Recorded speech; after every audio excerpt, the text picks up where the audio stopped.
often you'll see videos showing you doing an upright feed, but my baby doesn't like that, so he likes to recline just like a newborn.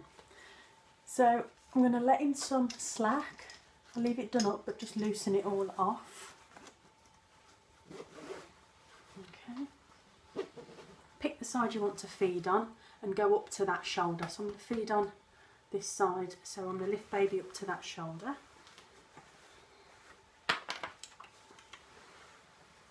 Okay, I'm going to get my hand in the side, lift him up onto my shoulder, and I'm going to take both of his legs the other side. Where that leg would have come out, I'm going to take both legs out of there. Okay, and lower him down to the side. Like that. Okay. Okay. Okay, it's here. And then clothes that are easy to access.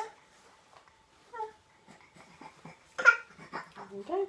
Latch baby on.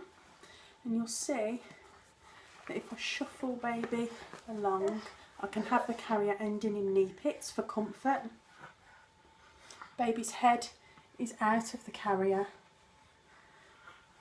My arm supports the head, and I can tighten this strap to keep baby nice and close against me.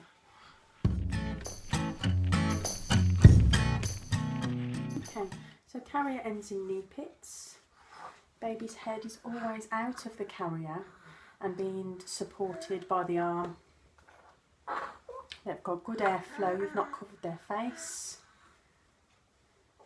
And the rest of the carrier is snug, holding them secure to you. And you'll see that his hands are free to cut the boob.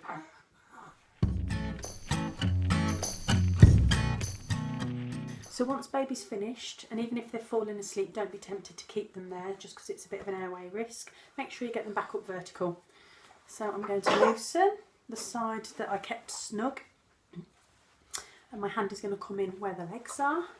I'm going to lift baby up onto the shoulder of the side I just fed. Okay. And get the legs back in the right place. A leg either side of the panel. And lower baby back down.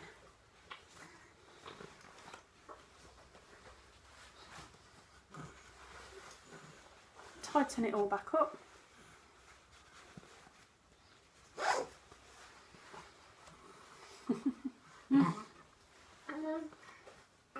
Pardon you. Yes, just watch for vomits as baby's just fed, and then you're putting pressure on their tummy in a tummy to tummy position.